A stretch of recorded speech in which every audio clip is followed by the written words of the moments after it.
শহর থেকে অনেক দূরে একটি গ্রামে কানাই নামে একজন তার ঠেলা গাড়িতে আলুর লুচি বিক্রি করত। তার তৈরি করা আলুর লুচির এতই স্বাদ ছিল যে খেত সেই আঙুল চাটতে থাকত। আর গ্রামের লোকেরা সেখান থেকে আলুর লুচি খেত আর বাড়িতেও নিয়ে যেত। আর তার তৈরি করা আলুর লুচির দাম এতই কম ছিল যে সেখানে খুব ভিড় হতো। একদিন যখন রাস্তার ধারে কানাই তার ঠেলা গাড়িতে করে আলুর লুচি বিক্রি করছিল। আরে দাদা, আরেক প্লেট আলুর পরোটা দিন না। এত দারুণ বানান আপনি এই আলুর পরোটা। ওহ, মনে হয় যেন খেয়ে যাই। তুমি এই পরোটাতে কি দাও শুনি তো, যে এত ভালো হয়? না সাহেব, আমি এতে সেরকম কিছুই মেশাই না। এটা আপনাদের সবার ভালোবাসা, তাই এর স্বাদ ডবল হয়ে যায়। আর এভাবেই বিকেলের মধ্যেই কানাইয়ের আলুর লুচি সব বিক্রি হয়ে যেত। সে তার লুচিতে সবসময় টাটকা সবজির সঙ্গে নিজের হাতে তৈরি করা মশলা দিত। সে গরিব হলেও ছিল ভীষণই সৎ। এভাবেই কিছু সময় কাটার পর একদিন কানাই তার বউ আর বাচ্চার সঙ্গে যখন তার বন্ধুর বিয়েতে যাচ্ছিল, তখন রাস্তাতেই তার বউ আর বাচ্চার ভীষণ খিদে পায়। আচ্ছা শোনো, আমাদের না খুব খিদে পেয়েছে, কিছু খাওয়াও না। এরপর কানাই দেখতে পেল সামনেই একজন আলুর লুচি বিক্রি করছে, যা দেখে সে বলল, চলো আলুর পরোটা খেয়ে নি, তোমার খুব খিদে পেয়েছে না? এই বলে সে তার পরিবারকে নিয়ে সেই দোকানে গেল। দাদা, আলুর পরোটা দিন তো। দোকানদারের দেওয়া আলু পুরি খেয়ে কানাইয়ের বউ বলে, আরে এটা কেমন আলুর লুচি, কোনো স্বাদই নেই, আমি এটা খেতে পারবো না। আরে আলুর পরোটার স্বাদটা যে একদম ভালো নয়। কেউ এইভাবে আলুর পরোটা বানায় নাকি? আরে এর মধ্যে যে ঠিক করে টমেটোও দেয়নি, আর মশলাটাও ঠিক করে পড়েনি, আর বেশি দামেও বিক্রি করছে। জানি না লোকেরা কি করে এর আলুর পরোটা খায়। দেখো কত লোকের ভিড় এখানে। হ্যাঁ, সবাই কেমন করে খাচ্ছে, আমি এটা খেতেই পারবো না, ভীষণই বাজে। আর তখনই বাচ্চাটা বলে, বাবা, এই আলুর পরোটাটা পচা, তোমার হাতের পরোটাটাই সব থেকে ভালো। এই বলে তিনজনই তাদের প্লেট রেখে দিল। তুমি তো কত কম দামে আলুর লুচি বিক্রি করো, এই হিসাবে তো তোমার অনেক বেশি করে দাম নেওয়া উচিত, আমার তো তাই মনে হয়। এ কথা বলেই তারা আত্মীয়র বাড়ি রওনা দিল। আর কিছুক্ষণ পর বিয়েবাড়ি থেকে বাড়ি আসার পরের দিনই কানাইয়ের মনে খুব লোভ জন্মালো, আর সে তার আলুর লুচি বিক্রি করা শুরু করলো। আর এখন সে তার আলুর লুচির দাম 15 টাকা থেকে 25 টাকা করে দেয়। আর তখনই একজন গ্রাহক সেখানে এসে কানাইকে বলে, আরে কোথায় চলে গেছিলে কানাই? তোমার হাতের আলুর পরোটা একদিন যদি না খাই, আমার জন্য দিনটাই শুরু হয় না। এবার তাড়াতাড়ি এক প্লেট দাও তো দেখি। এক্ষুনি দিচ্ছি সাহেব। এই বলে সে আলুর লুচি দিলে গ্রাহক সেটি ভালো করে খাওয়ার পর যখনই পয়সা দিতে যাবে, তখনই তার চোখ পড়ল বোর্ডের দিকে। এ কি ব্যাপার কানাই, আলুর পরোটার দাম বাড়িয়ে দিলে?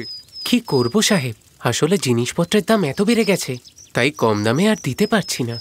কানাই তার আলুর লুচির দাম বাড়িয়ে দিলেও তার দোকানে গ্রাহকের অভাব হতো না। আর কানাই ভাবে, এভাবে তো আমি আরো বড়লোক হয়ে যাব, যার জন্য তার মনে আরো লোভ জন্মায়। এখন কানাই তার তৈরি করা আলুর লুচিতে একটু একটু করে সব উপকরণ কমিয়ে দেয়, যা খাওয়ার পর একজন গ্রাহক বলে, কি ব্যাপার বলো তো ভাই, আজকে তোমার আলুর পরোটায় সেই টেস্টটা পাচ্ছি না।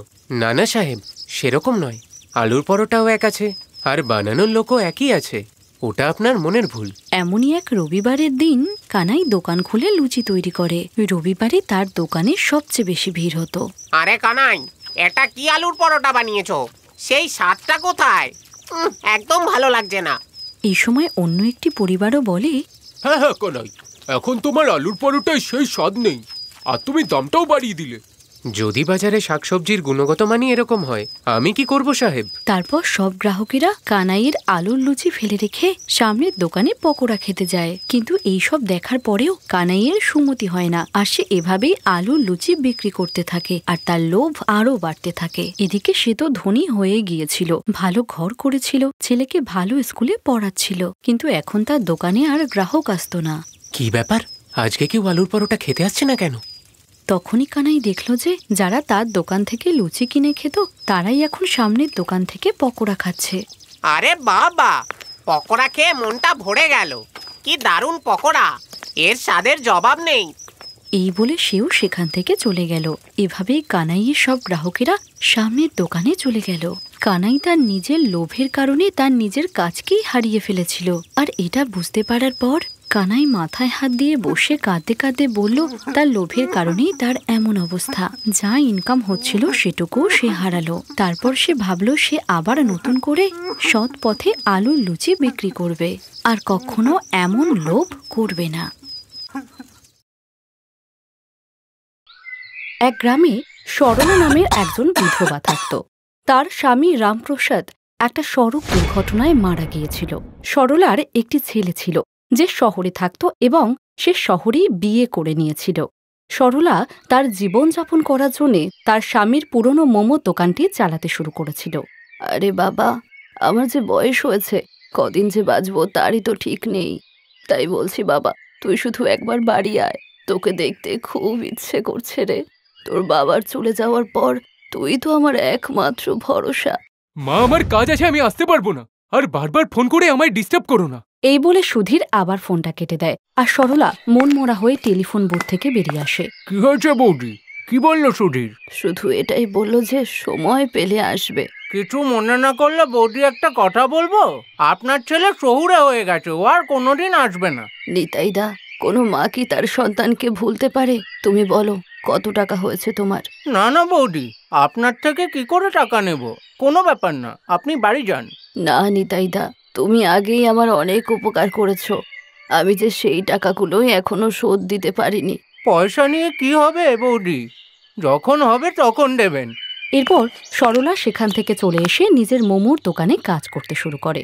আসুন আসুন, সুস্বাদু আর মজার মজার মোমো খান, আর নিজের বাড়িতেও নিয়ে যান। আসুন আসুন। সে নিজের দোকান একাই চালাতো। বয়স হয়ে যাওয়ার কারণে সে খুব একটা কাজ করতে পারত না, কিন্তু তারপরেও সে প্রত্যেক দিন তার মোমোর দোকান খুলত এবং কাজ করত। মাত্র কয়েকজন বাছাই করা লোকই তার দোকানে রোজ আসত, আবার কোনোদিন তো কেউই আসতো না, এবং সেই কারণে সরলার জীবনযাপন করা খুব মুশকিল হয়ে গেছিল। সরলা অনেক ধার্মিক স্বভাবের ছিল। সে প্রত্যেকদিন গণেশের মন্দিরে যেত এবং পুজো করে প্রার্থনা করত। হে ভগবান, এই অভাগীর উপর একটু দয়া করো। আমার জীবনটা বড় কঠিন হয়ে গেছে। লোকের থেকে ধার নিয়ে আমি আমার ছেলেকে পড়ালাম, এখন আমার ছেলে দেখাও করে না আমার সাথে। আমার স্বামীর চলে যাওয়ার পর ওনার দোকান চালানো খুব মুশকিল হয়ে গেছে। এখন সাহায্য করারও কেউ নেই, আর আমি নিজেও কিছু করতে পারি না। হে ভগবান, দয়া করো। এই বলে সরলা সেখান থেকে চলে যায়। এরপর সরলা যখন উদাস মনে তার দোকানে বসেছিল, ঠিক তখনই সরলা দোকানে 16 বছরের দুটো যমজ ছেলে আসে এবং তারা তাকে বলে, আমাদের দুই ভাইয়ের কাছে থাকার মতো কোনো বাড়ি নেই, আপনি কি আমাদের নিজের কাছে রাখবেন? আর আমরা আপনার সমস্ত কাজও করে দেবো। বাবা, আমি নিজেই খুব অসহায়, তোমাদেরকে কি করে আশ্রয় দেব বলো? মা, আমরা আপনার সব কাজ করে দেবো, আপনি শুধু আমাদের নিজের সঙ্গে রাখুন। ঠিক আছে। সরলা তখন ওই দুটো বাচ্চার উপর মায়া হয় এবং সে তাদের দুজনকে নিজের কাছে রেখে দেয়। ভগবান এবার সরলার প্রার্থনা শুনেছিল, আর ভগবানের দূতরূপী ওই দুটি ছেলেকে সরলার সাহায্যের জন্য পাঠিয়ে দিয়েছিল। একদিন সরলা যখন মোমোস তৈরি করছিল, মা, আপনি কাজটা আমাদের দিয়ে দিন, মোমোটা আমরা বানিয়ে নেব, আপনি কি আরাম করুন। সরলা রান্নাঘর থেকে চলে আসে এবং ওই দুটো ছেলে রান্নাঘরের দরজা বন্ধ করে দেয়, এবং কিছুক্ষণ পর যখন দরজা খুলল, সে দেখল তার সমস্ত মোমোস তৈরি হয়ে গেছে। এই দেখে সরলা খুব খুশি হলো। আরে বাহ, তোমরা দুজন তো দারুণ কাজ করেছ। এরপর সরলা ওই দুটো ছেলেকে সঙ্গে নিয়ে তার মোমোসের দোকান খুলল এবং মোমোসগুলো বিক্রি করতে লাগলো। আসুন আসুন, সুস্বাদু আর মজাদার মোমো খান, আর বাড়ির জন্যও নিয়ে যান। আসুন আসুন। আজ সরলার মোমোস থেকে যে সুগন্ধ আসছিল তা আগে কখনো আসেনি, আর তাই বাজারের সমস্ত লোক আকর্ষিত হয়ে সেই মোমোসের দোকানে যাচ্ছিল। আর দেখতে দেখতেই সরলার দোকানে ভিড় ভর্তি হয়ে যায়। আরে, এক প্লেট মোমো দাও তো। আরে আমাকেও দিন তো এক প্লেট। বাহ বাহ বাহ, এত সুস্বাদু মোমো আমি এর আগে কখনো খাইনি। আহা, কি স্বাদ! সরলা সবার কথা শুনে খুব খুশি হয়ে যায়, আর দেখতে দেখতেই তার সমস্ত মোমোস বিক্রি হয়ে যায়। বাবা, আজকে তো দারুণ ইনকাম হয়েছে। যদি এভাবেই আমার মোমোস বিক্রি হয় তাহলে সব ধার শোধ হয়ে যাবে। ওই দুটো ছেলেই সরলাকে আর কোনো কাজ করতে দেয় না। তারা নিজেরাই সমস্ত কাজ করত আর সরলাকে মোমোস বিক্রি করতে সাহায্য করত। ওদের দুজনের বানানো মোমোসে এত স্বাদ ছিল যে সবাই আঙুল চেটে চেটে খেত। এক রাতে যখন তারা দরজা বন্ধ করে মোমো তৈরি করছিল, ব্যাপারটা কি, ওরা দুজন রোজ দরজা বন্ধ করে মোমো কেন বানায়? আজকে দেখি ওরা দুজন করেটা কি। হ্যাঁ, এই বলে সরলা ধীরে ধীরে জানলার কাছে গিয়ে উকি মেরে দেখল ওই দুটি বাচ্চার হাত থেকে চমৎকারী শক্তির আলোকরশ্মি বার হচ্ছে, আর যার থেকে মোমোসগুলি নিজে নিজেই তৈরি হচ্ছিল। আর এইসব দেখে সরলা তো অবাক হয়ে যায়। সে তাদের কাছে এসে বলে, দরজা খোলো। হ্যাঁ মা। তোমরা কারা? কি? আমি সব দেখেছি জানলা দিয়ে, তাড়াতাড়ি বলো তোমরা কে। ভয় পাবেন না, আমরা আপনার কোনো ক্ষতি করতে আসিনি, বরং আপনাকে সাহায্য করতেই এসেছি। আমরা ভগবানের দূত, সিদ্ধিদাতা গণেশ আমাদেরকে পাঠিয়েছে আপনার সেবায়। কি সত্যি? গণেশ প্রভু তোমাদের পাঠিয়েছে আমার জন্য? হ্যাঁ মা, ভগবান আপনার যন্ত্রণার কথা শুনতে পেয়েছেন, তাই আমাদের পাঠিয়েছেন। সরলা এইসব শুনে খুব খুশি হয়ে যায়।